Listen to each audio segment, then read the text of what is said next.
Lucharemos contra Hitler como si no existiera el libro blanco, y lucharemos contra el libro blanco como si no existiera Hitler. Era un eslogan efectista, pero no muy fácil de llevar a la práctica. En realidad, durante los primeros años de la guerra se estaban desarrollando en Palestina nada menos que 3 luchas intimidantemente relacionadas, aunque todavía separadas. Y como miembro del Ba'ath Jopel, yo participé en cada una de ellas. Había la desesperada lucha por introducir en Palestina el mayor número posible de judíos, la humillante e inexplicable batalla que nos veíamos obligados a liberar para persuadir a los ingleses de que nos permitieran participar en acciones militares contra los nazis, y, finalmente, la lucha, frente a la casi total indiferencia británica, por preservar la economía del Yishuv, al objeto de que pudiéramos emerger de la guerra con la fuerza y la riqueza suficientes para absorber una nutrida inmigración, siempre que quedaran judíos para inmigrar. Desde entonces, me he preguntado a veces cómo logramos superar aquellos años sin quedar destrozados. Pero quizás la resistencia física y emocional es principalmente cuestión de hábito. Y aunque tal vez careciéramos de otras cosas, nunca nos faltaron oportunidades para ponernos a prueba en momentos de crisis. La gente, en especial mi propia familia, me ha reprochado, desde hace tanto tiempo como puedo recordar, que me volcara por completo. Aún ahora, cuando mi vida es relativamente tranquila, los niños se están metiendo siempre conmigo porque no descanso lo suficiente. Pero durante aquellos años aprendí una lección muy importante. Uno puede siempre llegar un poco más allá de lo que solo el día anterior considere el límite de su resistencia. De todos modos, no recuerdo haberme sentido nunca cansada. Entonces, así debía de haberme acostumbrado a la fatiga. Como a todos los demás, me angustiaba el hecho de que ningún día o alguna noche fuese lo bastantemente largo para todo lo que había que hacer.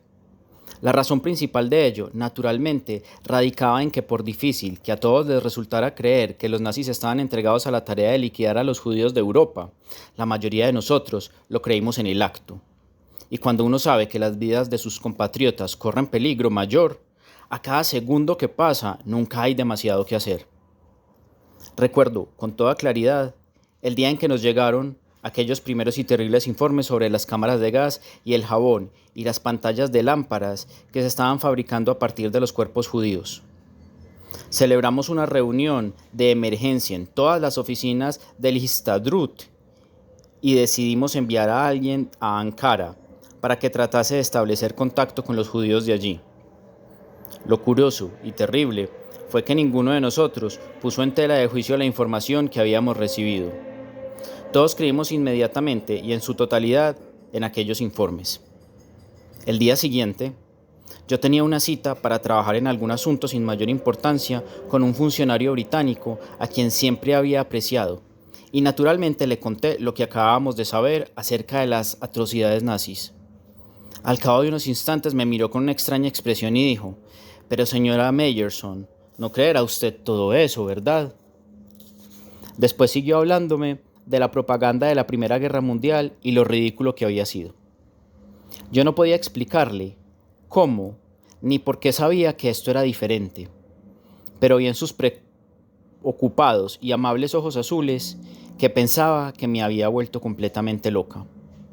«No debe creer lo que oye», me dijo suavemente antes de marcharme.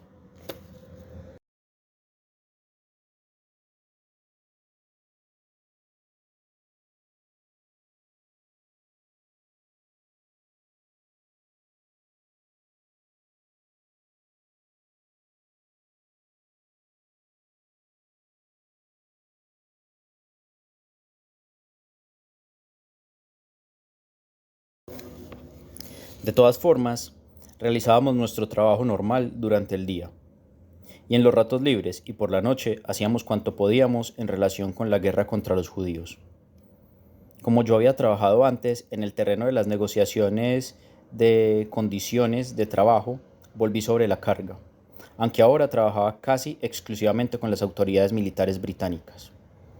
Los ingleses, como ya he mencionado, se negaban en redondo a que los judíos de Palestina se alistaran voluntariamente en el ejército, aunque sí lo hicieron unos 130.000, e inventaron una serie de complicados planes, la mayoría de los cuales fracasaron, para mantener reducida a su más mínima expresión el alistamiento en el Yishuv, incluyendo la insistencia en que fueran igual el número de reclutas árabes y judíos.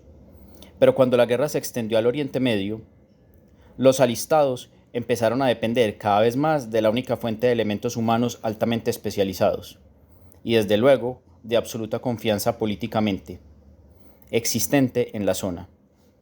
Decenas de miles de jóvenes judíos, palestinos, a quienes se prohibía servir en las unidades de combate británicas, trabajaron durante toda la guerra como conductores militares, en intendencia y en el campo médico.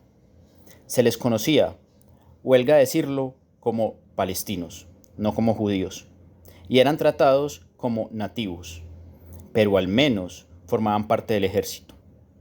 La mano de obra civil del Yishuv, sin embargo, tanto la especializada como la no especializada, no solo era tratada como nativa, sino también pagada con salarios de nivel egipcio. Como esto no era aceptable para el Histadrut, pasé meses y meses discutiendo y negociando con el cuartel general de Oriente. Numerosos árabes palestinos acabaron finalmente por unirse a nosotros en estas tormentosas sesiones, aunque uno de ellos, un agradable hombre, Haifa, pagaría con su vida aquel frente unido al ser asesinado por unos terroristas árabes en 1947. Un episodio típico de aquel periodo fueron las conversaciones que sostuve durante varias semanas con una firma que había operado en Birmania y fue designada luego como agencia de transporte para el gobierno mandatario de Palestina. No creo que les hubiera ocurrido nada a esos caballeros que no pudieron contratar y despedir conductores individuales y como lo consideren oportuno, pero yo estaba decidida a obligarles a reconocer la existencia de sindicatos y la importancia de las negociaciones colectivas. En Birmania, me dijeron, altivamente, la primera vez que nos entrevistamos, no necesitábamos cooperativas de trabajadores. Teníamos nuestra propia cooperativa de 80.000 trabajadores. Pero al final accedieron a negociar con el Histadrut, y creo que tal vez aprendieran también algo acerca del Yishuv y de sus objetivos. A medida que empeoraba la situación militar en el Oriente Medio, fueron siendo absorbidos cada vez más los judíos palestinos en el esfuerzo bélico, y el gobierno mandatario empezó a sentirse obligado a crear alguna especie de organismo con el que pudieran consultar sobre asuntos económicos. Fundó un Consejo Asesor Económico de Guerra, del que yo fui miembro hasta el final de la guerra. Estas eran cosas que debían hacerse y que eran importantes, pero distaban mucho de ser fundamentales. Mis verdaderas preocupaciones eran diferentes. El nombre que habíamos enviado a Ankara, Melech Nusrat, actualmente Noi, regresó un día del Bagdad Hopel con unas noticias que nos hicieron estremecer. Era como si hubiera vuelto con un mensaje de otro planeta. Había encontrado en Turquía personas que podían establecer contacto con la resistencia judía en Polonia. Nos advirtió que no eran ángeles, naturalmente. Además de pedir mucho dinero por sus servicios, pensaban que probablemente se quedarían con una gran parte de todo lo que recibieran para entregar en los guetos, y algunos de ellos eran casi sin duda nazis. Pero no estábamos contratando empleados de oficina. Estábamos buscando emisarios que pudieran moverse con más o menos libertad en Europa ocupada por los nazis, y no importaba el currículum vitae de cada uno de ellos. Aquel mismo día empezamos a organizar un fondo secreto. Nos fijamos lo que entonces era un objetivo astronómico para nosotros, 75.000 libras esterlinas, aunque ya sabíamos que solo una fracción de aquella suma, si llegábamos a reunirla, llegaría a su destino. Pero con esa fracción, los judíos podrían obtener armas y alimentos, no en mucha cantidad en ningún caso, pero sí suficiente quizás para mantener durante algún tiempo los movimientos de resistencia judíos.